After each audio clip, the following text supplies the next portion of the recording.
Tonight, the dramatic moments of the Sean Diddy Combs sex trafficking and racketeering trial.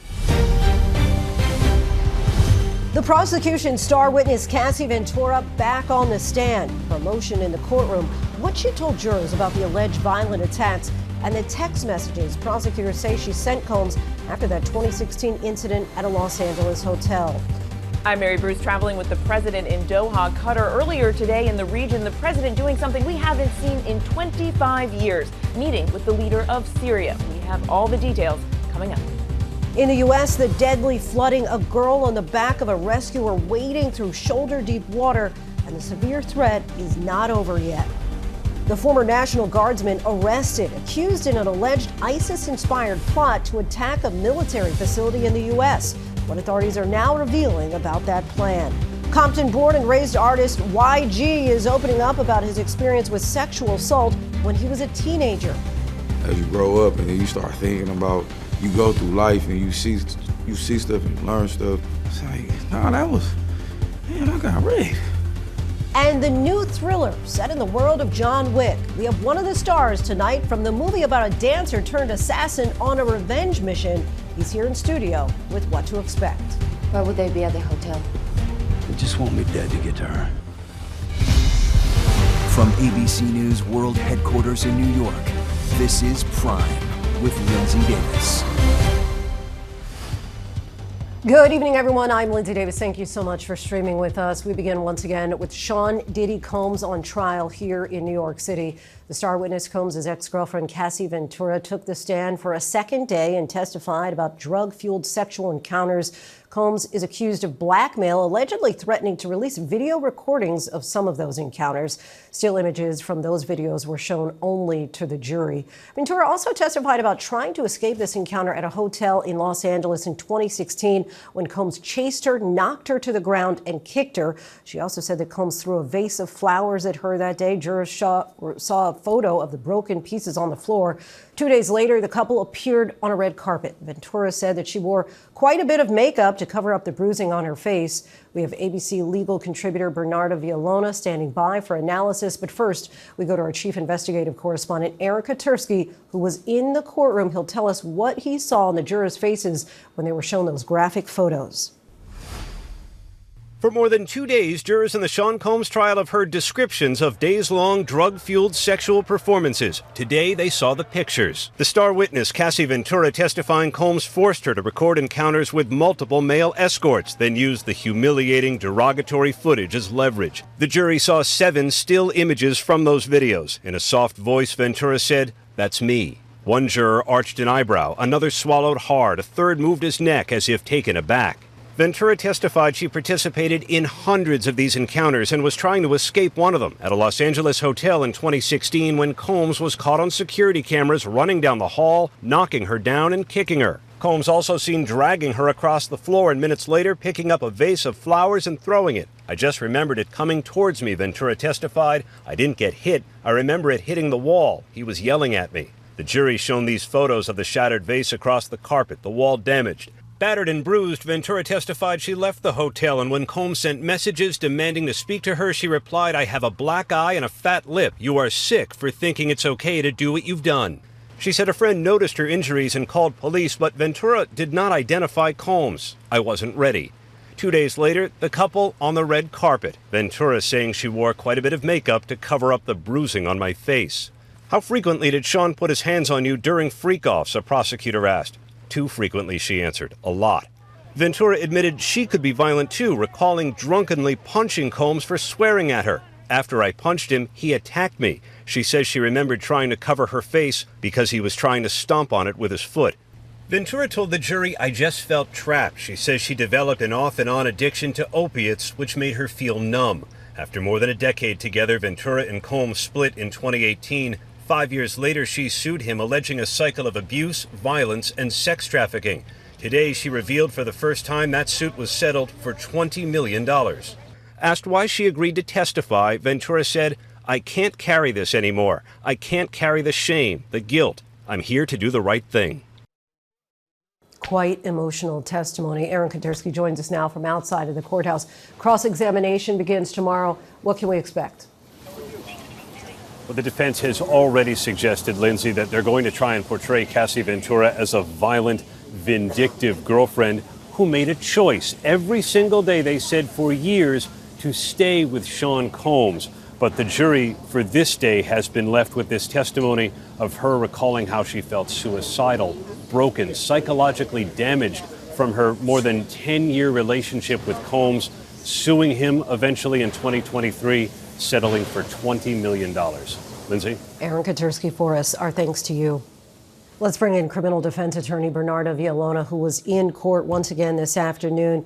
Certainly a lot surfaced during testimony today. At what point would you say, because I know that you're keeping a keen eye on the jury, that they had the most visceral reaction? I would say there were 2 points. The first point was when they finally saw the video stills of some of those freak-offs. Because it's something to say when you're listening to Cassie describe to you what's a freak-off and you're imagining in your head what it could look like, how these people looked, what actually was transpiring. But it's something completely different when you're seeing a picture of it and it's right in front of your face. I saw a few jurors that actually just sat back, like appalled, like actually shocked. And this is a jury that doesn't really show much facial reaction to things. So that was one point. But the second point, when Cassie said that at one point she thought about committing suicide and that was the turning point when she decided that she needed to seek help. Now, the defense has said all along that any sex that they had was consensual, but she testified today that Combs raped her. Yes. Yes. So in terms of today, she testified that at one point she had went out with Sean Combs and that it was amicable, that he took her back to her residence or where she was staying, but that he entered the residence and out of nowhere just pinned her down and raped her. So that also was emotional testimony. So the defense is going to go ahead and say that all of this is consensual, but also say that a lot of this are lies. So when you're talking about whether this sex or this rape actually took place, you have to take the word of Cassie. So you have to believe her testimony in order for you to find her credible, because there's no corroboration for that specific rape so far. Now, Cassie also talked about at one point that Diddy dangled one of her friends off of a 17th floor balcony, that he was involved in an alleged bomb plot with Kid Cudi that she once dated. Does any of this prove, though, the prosecution's case for racketeering and sex trafficking? So in terms of blowing up Kid Cudi's car, that piece of testimony goes to the racketeering conspiracy, because one of the overt acts have to deal with arson. So they laid the foundation for that. But in terms of have they met their burden beyond a reasonable doubt as to the charge itself, that remains to be unseen. I think the prosecution still has to put forth more corroborating evidence, because right now what you have is Cassie's word. You have her testimony. Yes, testimony is evidence, but for some people, when you're dealing with credibility and when you're dealing with a defense team that is going to cut at your credibility and as to the motives of this case, you need more. What are you expecting tomorrow in cross-examination? Fireworks in terms of the cross-examination, but fireworks in the sense that you're not going to have someone that's going to be screaming at Cassie because you're going to turn off the jury. So that's not going to happen. But she's going to be on the stand for hours. The defense has already said that they plan on cross-examining her tomorrow the entire day and possibly the morning of Friday. So they're going to be questioning her as to she was the one who organized these freak-offs in the sense of calling these escorts, in terms of she got into a relationship with Kid Cudi and she was able to be in that relationship, so you were able to get away, but you came back. From time to time that she went out and Sean Combs didn't go after her. So was she really coerced? Did he really have this control over her that the prosecution is claiming? And also any inconsistencies in her testimony in terms of prior statements that she has made. So this is going to be a long cross-examination. So buckle up. We'll have you back to go through every moment of it. Bernardo Villalona, thank you so much. The FBI has arrested a 19-year-old former Michigan Army National Guardsman, accusing him of plotting an ISIS-inspired attack on a military facility near Detroit. They say his arrest came just as the attack was allegedly set to take place. Here's our Chief Justice correspondent, Pierre Thomas. Tonight, this former Army National Guardsman is behind bars.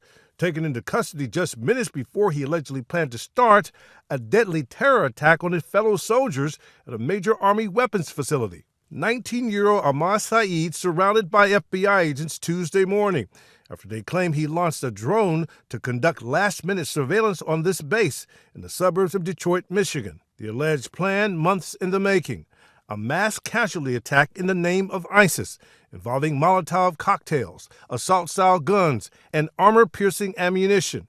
Authorities say Saeed thought he was conducting the attack with 2 ISIS radicals, but they were actually undercover FBI operatives. The FBI said Saeed had used the drone to identify significant points for the attack. Saeed allegedly noting at one point, "Look at how many cars there is. Look at how many people are inside." Authorities claim he told those FBI undercover operatives of a long-standing desire to engage in violent jihad, allegedly explaining that he had joined the Army for the training, saying, "I know how they think and how they act." Our thanks to Pierre. Now to President Trump in the Middle East, and something we have not witnessed in a quarter century. An American president shaking hands with the leader of Syria, a former militant linked to al-Qaeda, the Crown Prince of Saudi Arabia standing right there. President Trump then hopscotching to Qatar, the nation poised to gift him that $400 million luxury jet to be used initially as Air Force One. Mary Bruce is traveling with the president as in Doha, Qatar tonight. Tonight, for the first time in 25 years, the leaders of the United States and Syria coming together. President Trump shaking hands with Syria's new president, Ahmed al-Sharaa, a former militant who once led an arm of al-Qaeda before leading the movement to overthrow Bashar al-Assad. Joining them, the Crown Prince of Saudi Arabia, who arranged the meeting, which comes 24 hours after Trump honored his request to lift U.S. sanctions on Syria. Oh, what I do for the Crown Prince. Today on Air Force One, reporters asking Trump, "How did you find the Syrian president?" Great. I think very good. Young, attractive guy, tough guy. You know, strong pass. Very strong pass fighter. Does that worry you But at all? he's got a real shot at pulling it together. The White House saying behind closed doors, Trump urged the new Syrian president to tell all foreign terrorists to leave and to help normalize relations with Israel. Trump then heading to Qatar, a nation he once accused of funding terrorism. The nation of Qatar, unfortunately, has historically been a funder of terrorism at a very high level. But today, Qatar rolled out the red carpet, welcoming Trump with elaborate performances, hundreds of camels, and even an escort of Tesla Cybertrucks. The president and the emir then signing a $96 billion deal for Qatar to buy up to 210 American-made jets from Boeing. We've been friends for a long time, and this is an outstanding man. He's a great man, and we're going to help each other. What neither mentioned, the other way the emir wants to help the president, by gifting him a $400 million luxury jet known as a Flying Palace to use as Air Force One before it's transferred to Trump's presidential library. We were talking and he said, if I can help you, let me do that. Trump says the current Air Force One is 40 years old, out of date, and not impressive. And when you land and you see Saudi Arabia and you see UAE and you see Qatar and you see all these, and they have these brand new Boeing 747s mostly, and you see ours next to it. This is like a totally different plane. It's much smaller, it's much less impressive as it is. And you know, we're the United States of America. I believe that we should have the most impressive plane. Mary joins us now from Doha, Qatar. And Mary, of course, retrofitting a 747 would be no easy or cheap task. Now even some Republicans are raising eyebrows. Yeah, and Linsey, look, this deal for this jet is not done yet, but there certainly are a lot of real concerns here about conflicts of interest and security. As you mentioned, how much would it cost American taxpayers to retrofit a jet like this, bring it up to American security standards? And there are still real serious questions about whether a deal like this is even legal. And now, as you mentioned, even top Republicans say this kind of a deal is going to require a lot of intense scrutiny. Linsey. Yeah, one could imagine. All right, Mary Bruce for us there in Doha. Thanks so much. We're joined now by the #2 Democrat in the House Minority Whip, Catherine Clark of Massachusetts. Thank you so much for your time tonight. The president, of course, is in Qatar today. Speaker of the House Mike Johnson said today in regard to that $400 million luxury jet gift that it's not in his lane to weigh in. Democrats across the board have blasted the gift. What would be a lane that Congress could exercise with regard to the plane? Well, one would think that the Constitution, which forbids gifts from foreign countries to the president, would definitely be in the Speaker of the House's lane. So the fact that he is trying to brush this aside, brush aside the Constitution, tells you everything you need to know about where we are with the GOP. It is all about Donald Trump. While they are turning and saying we shouldn't really be involved and accepting what they're calling a palace in the sky, a $400 million plane, on the exact same day that they are taking away health care from almost 14 million Americans, devastating our food assistance programs, whether that's Meals on Wheels or school lunches, the SNAP program. These are historical cuts, all to pay for tax cuts for the very wealthiest Americans. So the hypocrisy is real and it's very alive here in the House. A few Republicans have publicly expressed concerns about the national security implications. I'm curious, behind the scenes, any of your colleagues across the aisle have been a bit more candid? Yeah, I think they're all flabbergasted by this.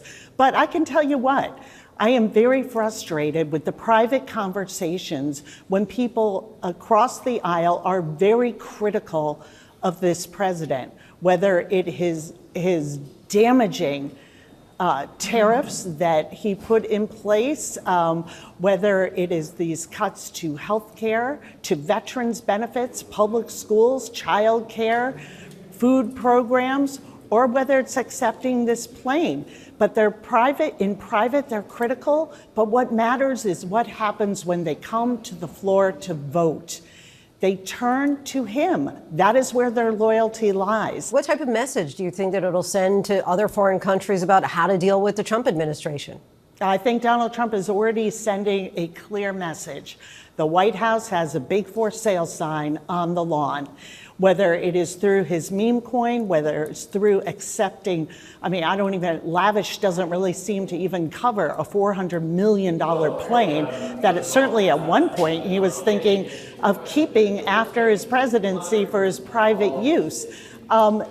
It is very clear that this president sold his presidency to the American people, saying he would fight for them. He has betrayed them. Republicans are moving forward with a massive budget bill. Its current iteration would cut hundreds of billions of dollars from Medicaid, something the president has vowed repeatedly not to cut, even saying he would veto a bill if it includes cuts to Medicaid.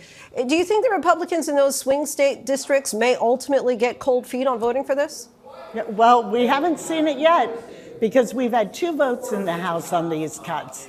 They have voted twice to move forward a process with $880 billion in cuts to Medicaid. So, like I said before, it is time that they take their rhetoric when they go home and say, I'm moderate, I'm fighting for you, and bring it to where it matters, which is putting the votes on the floor that represent what people at home sent us here to do. And just lastly, want to touch on before we let you go, just today, Speaker Johnson said that he is in favor of a ban on members of Congress trading stocks, as he doesn't think there should be, quote, any appearance of impropriety. Is this something that you'll whip up votes for in your party in support of, or is this a possible bipartisan win?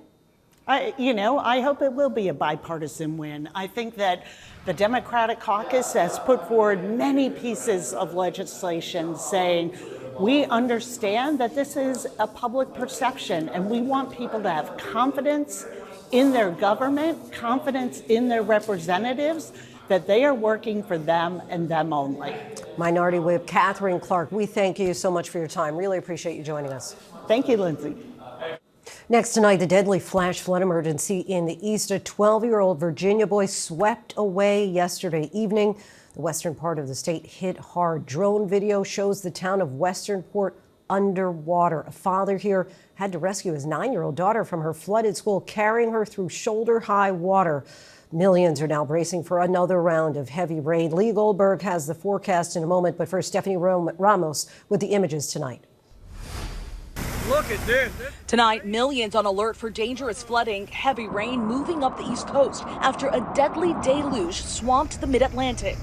West of Charlottesville, first responders in Albemarle County, Virginia, desperately searched for 12-year-old Jordan Sims, who was swept away by floodwaters. It was a raging river last night. I don't think I've ever seen a stream like that. Sadly, they found his body just before 9 this morning.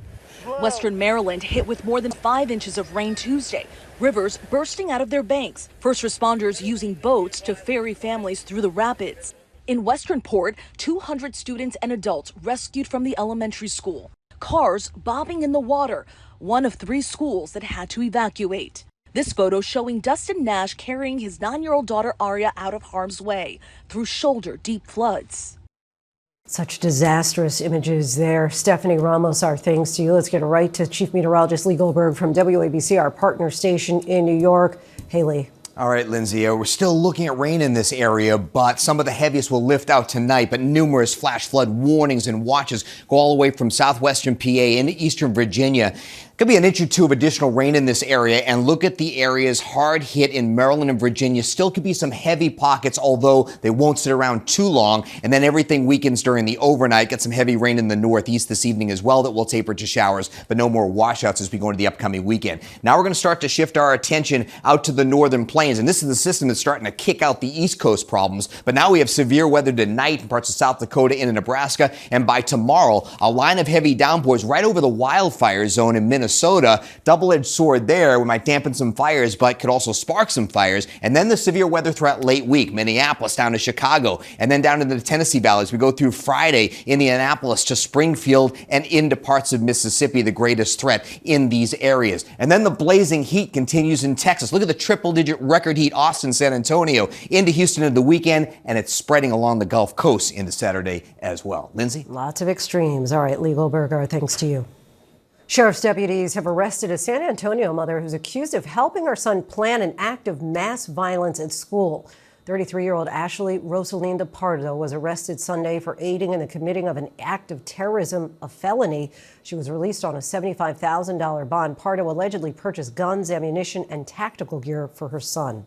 Some heated moments on Capitol Hill today as Health Secretary Robert F. Kennedy Jr. was grilled about why he will not clearly say the measles vaccine works and saves lives.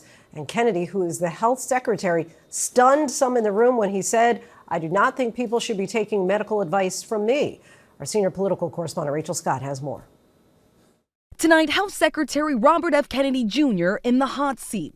Lawmakers asking the noted vaccine skeptic whether parents should vaccinate their children against measles amid an alarming outbreak across 30 states. I don't want to seem like I'm being evasive. Yeah.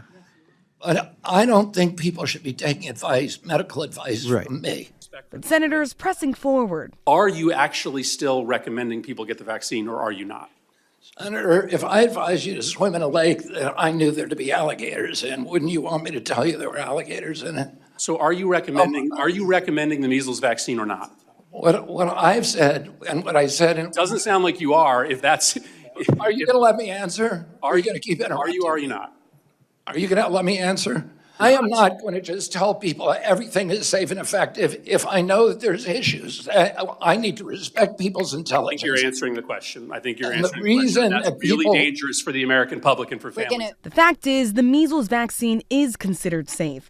3 people have died in the current outbreak, including 2 children, all of them unvaccinated. The Republican chairman of the Health Committee, who is also a doctor, correcting Kennedy today after the secretary claimed most childhood vaccines have not undergone rigorous testing. The only vaccine that has been tested in a full-blown placebo trial against an inert placebo was the COVID vaccine. The secretary made the statement that no vaccines except for COVID have been evaluated against placebo. For the record, that's not true. Rotavirus, measles, and HPV vaccines have been, and some vaccines are tested against previous versions. So just for the record, to set that straight.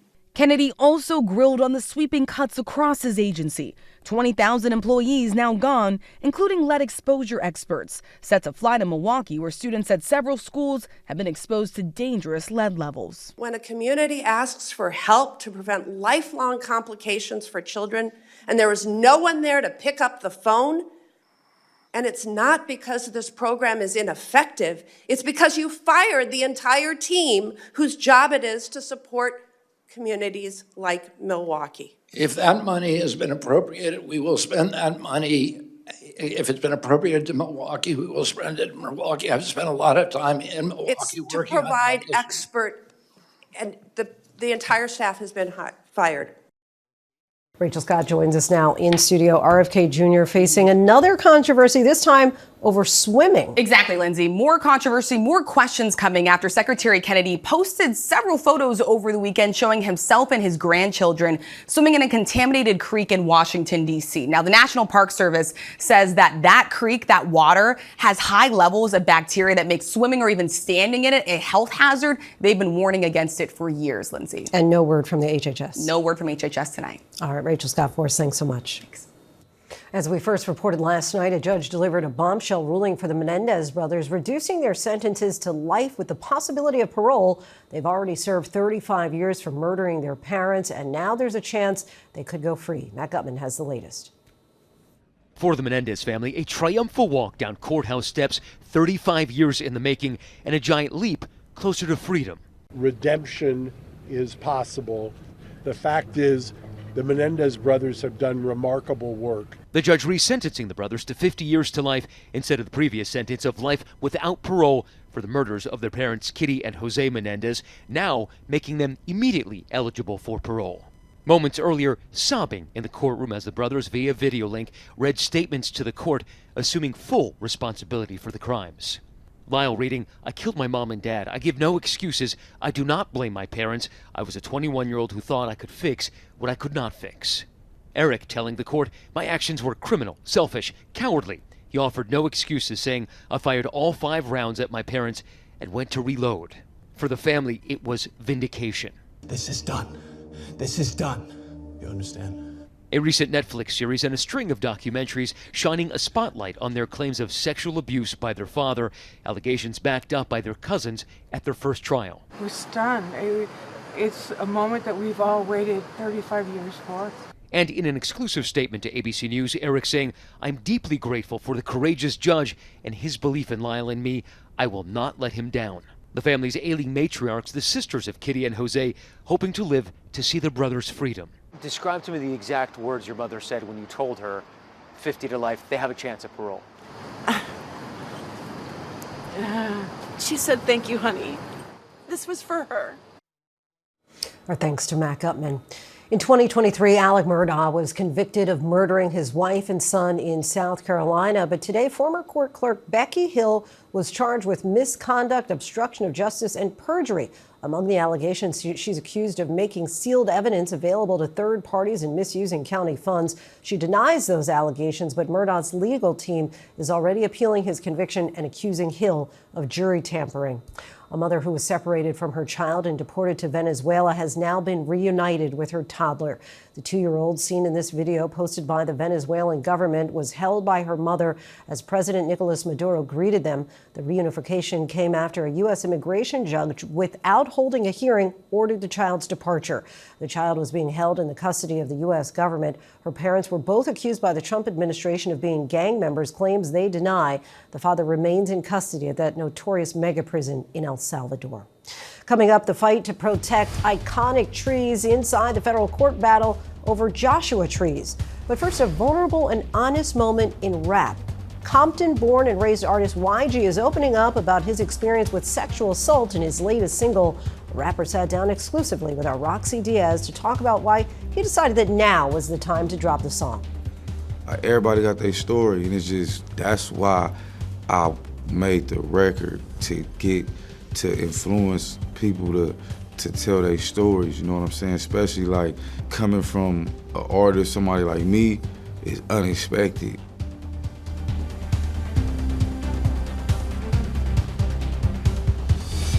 Welcome back, everyone. It's a topic that's rarely talked about, especially in rap music. But Compton-born and raised artist YG is now opening up about his experience with sexual assault when he was just a teenager. The revelation comes in his new single called 2004.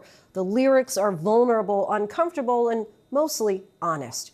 The rapper sat down exclusively with our Roxy Diaz this Mental Health Awareness Month to discuss how he turned that painful memory into music and his public transformation as he breaks free from the box he says society placed him in. Hitmaker and storyteller, Grammy-nominated rapper YG burst on the scene 15 years ago, since dropping iconic songs like Who Do You Love? And Big Bank. But on his latest single, 2004, the California-born and raised artist is getting more real, raw, and vulnerable than ever, rapping about something rarely talked about in hip-hop. Got took advantage of, and I liked it, so what? Y'all call that sex abuse? I just thought she was doing some cool. So you just recently came out with a song, Yeah. 2004, Yeah. where you discuss some very personal experiences. You say that you were sexually assaulted as a child by an older woman. What prompted you to start speaking about that? I'm going through this like this coming of age. Like I'm in this new space in my life, and I'm like, all right, how this gonna reflect with the music? In 2004, Kenan Daquan Ray Jackson, known by his stage name YG, reveals for the first time that he was sexually abused by a 30-year-old woman when he was 14 years old. I'm in the studio, a producer named Jay Pounds. He like, yeah, so you gotta talk about some you ain't never talked about. You gotta dig deep. He like, yeah, what's something that you ain't never told nobody that don't nobody know? And then the beat was playing, and I was like, when I was young, I got raped. And then I was like, Bob, twice my age. And everybody was like, what? At what age did you comprehend that what happened to you was sexual assault? When it happened, like I wasn't thinking about it, or like it wasn't like a thing like that. It was like, oh, I just did some with an older woman, like it's lit, like, you know what I'm saying? Mm-hmm. But then as you grow up and then you start thinking about, you go through life and you see stuff and you learn stuff. It's like, no, that was, man, I got raped. In 2012, the Department of Justice redefined the criminal definition of rape for the first time since 1927 to include male victims, including those unable to give consent due to age. Studies have found 1 in 20 boys under the age of 18 experience sexual assault. And of those reported to police, 93% of predators were known to the victim. Like everybody got their story, and it's just, that's why I made the record, to get to influence people to tell their stories, you know what I'm saying? Especially like coming from an artist, somebody like me, is unexpected. YG, short for Young Gangsta, hails from Compton, where he joined a gang at 16, a reality he doesn't shy away from in his music. People put me in the box. They know us as gang members, and we from the streets and all this, you feel me? So they look at us like oh, we gang members, we animals, we not human, you know what I'm saying? But it's like, bro, I'm human. I go through real life stuff outside of the street stuff. As a child, was there an adult that you ever opened up to, that you told what happened to you? Did you feel comfortable enough to say that to an adult, or did you keep it inside for a long time? I kept it inside. My family, first time hearing about that was when the record came out. Wow. Yeah. YG says he shared the song with other men. He was surprised to hear their reaction. Because 90% of the people I played it for, the males, they all got similar stories. That was the conversation everybody was having. It was like, yeah, like, I was sexually abused. And it's like, yeah, but for us, we men, so it ain't treated the same way. He hopes he can use his platform to break the silence around the issue of sexual abuse of young men and shift the narrative. I hope that you realize how strong that message is that you put out there, and how you gave other people courage to be able to speak up and say, it's okay because YG went through it. Maybe it wasn't okay, you know, I could tell an adult. I hope you know that power, because that's really a big deal. YG believes his upcoming album, The Gentleman's Club, dropping this summer, will bring a new era in his career, humanizing him. People say I live crazy, like I live like a wild life, dangerous life or whatever. Like, I talk about that and I give it to you straight like that. You know what I'm saying? That been my thing. So now me going through this growing stage of my life, it ain't hard for me because it's like I'm telling my truth. It is what it is. The intention of this album is to mark a new chapter, one of growth and reflection. YG, now 35, is a father of 2 girls who keep him centered and focused. It's a real thing. It's a conscious It's effort. full circle, like the whole life. Like in March, I just got baptized with my kids, with my family. My kids requested it. My oldest daughter, she requested it. And I was just like, what? That's crazy. She 9. YG also finding ways to stay grounded in his work by focusing on mental health. So May is Mental Health Awareness Month. What do you do to keep your mental health together? I'm kind of new to that, but like past year, I started having anxiety. And I was like, what? And I didn't know what was going on. Like, I thought I was like, I don't know. I thought I had a stroke. I don't know. I thought all types of things. Like, and then I kept just talking to people, and they're like, nah, bro, that's anxiety. Like, and I'm like, what? I'm having anxiety? Like, I'm like, I don't like that. Life is gonna happen to you. You know what I'm saying? You're gonna feel every emotion that humans feel. YG is venturing further into health and wellness with a new supplement brand and branching out as an actor starring in the upcoming horror films Goons and Night Patrol. And since releasing 2004, he's feeling inspired by his personal evolution, rooted in staying true to himself.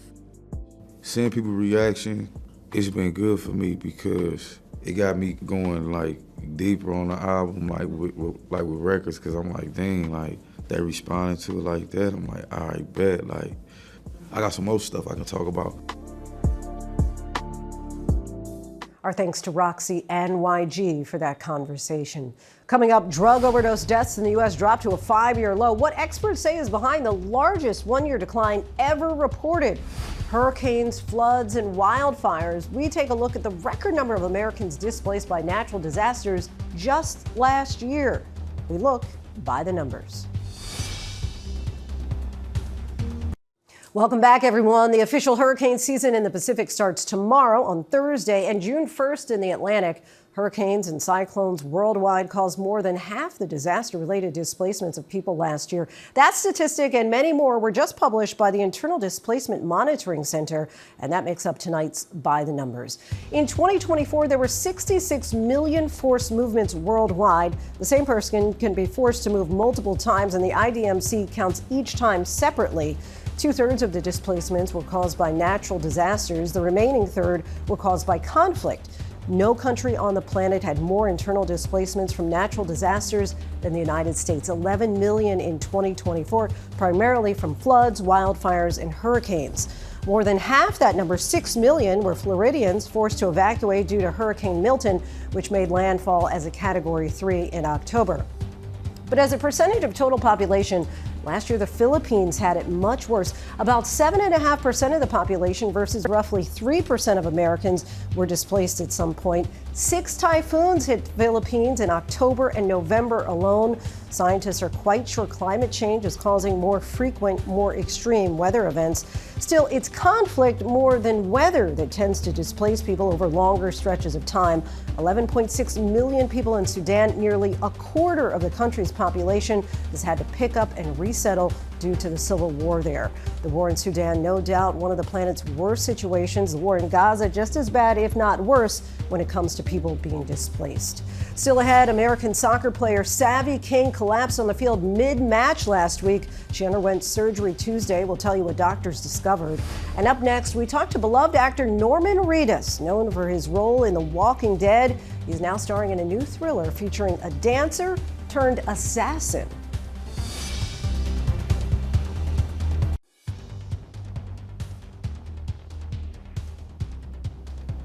A Wisconsin judge is indicted by a federal jury. The reason experts believe the U.S. has seen the drug overdose deaths decline on record, and a health update for the American soccer player who collapsed on the field during a game. These stories and more in tonight's rundown.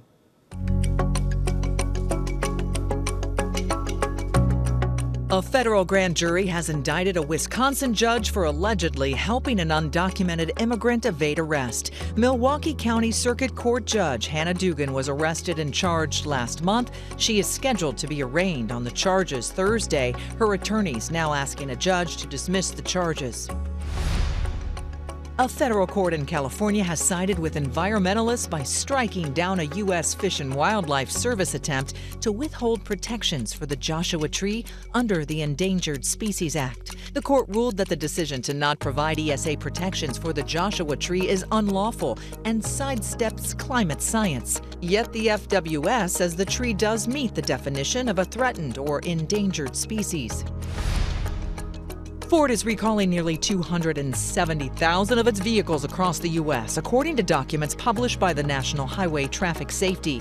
Just over 223,000 expeditions and 50,474 navigators between model years 2022 and 2024 have an issue that may cause a loss of brake function while driving, increasing crash risks. Ford estimates that just 1% of these vehicles have the defect. The automaker is not aware of any accidents or injuries related to the recall. 2 New Jersey police officers are being recognized for saving a family pet. The police officers were called when someone noticed a dog struggling to swim in the backyard pool. Police officers wasted no time in getting the dog out of the water. Police were ultimately able to locate the owner. Rouser, we got the dog out. Drug overdose deaths dropped in the United States last year to the lowest level seen in 5 years, according to a new provisional report from the CDC. An estimated 80,000 people died from overdoses last year in the U.S., 30,000 fewer than in 2023. The 27% drop is the largest one-year decline ever reported in records going back 45 years. Experts say the decline is attributed to more addiction treatment and that the OD reversing Narcan drug is more widely available in cities nationwide. American soccer player Savvy King underwent heart surgery days after collapsing on the field during a game. The 20-year-old plays for Los Angeles-based NWSL team Angel City. King fell to the ground during the match between Angel City and the Utah Royals. Doctors say they discovered a heart abnormality and corrected it. They say her prognosis is excellent. Vengeance takes center stage in Ballerina, a new thriller set in the world of John Wick. Ana de Armas stars as a dancer turned assassin on a mission for revenge, packed with all the action fans love and expect from the iconic universe. Let's take a look. Why would they be at the hotel? They just want me dead to get to her.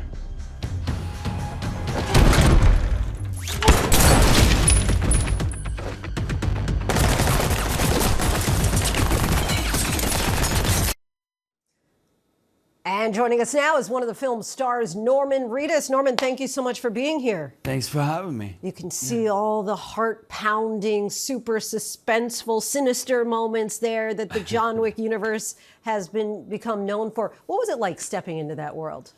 I mean, it was a dream come true. It's kind of a bucket list job for an actor to be in a John Wick film. Yeah, it was a lot of fun.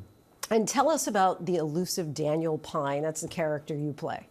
Yeah, I mean, he grew up being the son of the man that is basically in charge of this faction of a cult-like sort of group of mercenaries. So kind of grew up with a silver spoon in his mouth, but also in a way where he probably murdered lots of people and has a really bad history. And now he's fighting them all to basically save someone he loves. And you are known for taking on rather intense roles, famously The Walking Dead. What was it like fighting off zombies compared to the Ballerina? Well, it's a completely different fighting style. I mean, The Walking Dead and Daryl Dixon, the show that I'm shooting now in Europe, it's very sloppy fighting. This is very choreographed.